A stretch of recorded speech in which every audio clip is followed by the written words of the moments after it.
এই শ্রেণীর মানুষ আছে দেখবেন, এরাই ফটর ফটর বেশি করে রমজান মাসে। রমজান মাসে দেখবেন নামাজে তারাবিও পড়বে, মাপেও কম দিবে। এরকম লোক আছে না? মাপে যারা কম দেয়, এই পাপের কারণে সমাজের মধ্যে দুর্ভিক্ষ নেমে আসে। আমাদের অর্থনৈতিক অবস্থা এমন জায়গায় দাঁড়িয়ে আছে না, দুর্ভিক্ষ যদি চলে আসে অবাক হওয়ার কিচ্ছু নাই। দুর্ভিক্ষ চলে আসলে আপনার অবাক হতে পারেন, আমি অবাক হব না।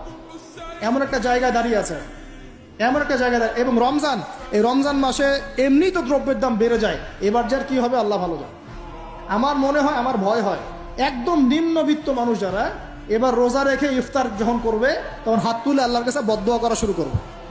এটা আমার ভয় হয়। এবার অপেক্ষা করেন, দেখতে থাকেন সামনে কি হয়। প্রতিটা পণ্যের দাম অলরেডি বাড়া শুরু হয়ে গেছে। কিছু কিছু বৈশ্বিক কারণ আছে, এগুলোর কারণে যেমন বাড়ছে, আবার কিছু কিছু আমাদের নিজস্ব মানবসৃষ্ট কারণ আছে, এই কারণেও বাড়ছে। মানবসৃষ্ট কারণগুলো বুঝতে হলে আপনাকে বেসিক কিছু অর্থনীতি বুঝতে হবে। এটা পড়াশোনা করেন, দেখবেন। আমি গত লেকচারে বলেছিলাম, আল্লাহ রাব্বুল আলামিন আমাদের সবাইকে হালাল খাওয়ার তৌফিক দান করুন। সমাধান কি তাহলে? সমাধান হচ্ছে অপচয় কমাতে হবে। 5টা খেজুরে ইফতার হয়ে গেলে 6 নম্বর খেজুর দান করে দেন। 6 নম্বর খেজুর দান করে দেন, সদকাগুলো বেশি বেশি বাড়িয়ে দেন। এই যে মানুষগুলো খেতে পারবে না, ওদের ঘরে ঘরে গিয়ে ইফতারগুলো পৌঁছে দেন, মাসের বাজার করে দেন।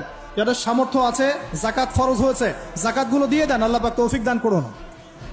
দুর্নীতি বন্ধ করেন, কালো টাকা বন্ধ করেন। কত টাকা পাচার হয়ে গেল বিদেশে, সেগুলো কে ফিরিয়ে নিয়ে আসবে? এ দায়িত্ব কার? আল্লাহ পাক আমাদের সবাইকে দুর্নীতি বন্ধ করার তৌফিক দান করুন, ন্যায় প্রতিষ্ঠা করার তৌফিক দান করুন।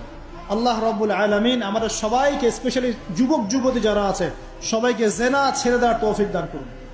পবিত্র চরিত্রকে পবিত্র রাখার তৌফিক দান করুন। এই পর্নোগ্রাফি থেকে দূরে থাকার তৌফিক দান করুন। আল্লাহ পাক এই যুব সমাজকে মাদক থেকে দূরে থাকার তৌফিক দান করুন।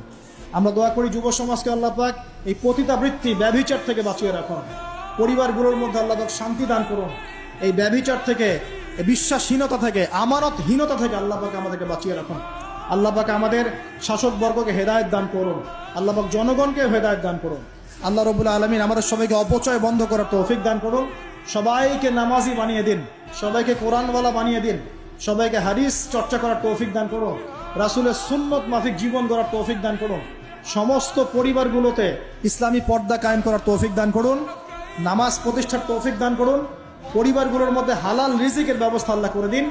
এবং সর্বোপরি আসন্ন রমজান যেটা আসছে, এই রমজানে আমরা যেন আমাদের গুনাহগুলোকে মাফ করিয়ে নিতে পারি, আল্লাহ পাক সেই তৌফিক আমাদের সবাইকে এনায়েত করুন। বলি আমিন। আকুলু কওলি হাযা আস্তাগফিরুল্লাহ লি ওয়া লাকুম ওয়া লিসাইরিল মুসলিমিন। বারাকাল্লাহু লানা ওয়া লাকুম বিল আয়াতিল হাকীম। ইন্নাহু তাআলা জাওয়াদুন কারীমুন ওয়া রাউফুর রাহিম।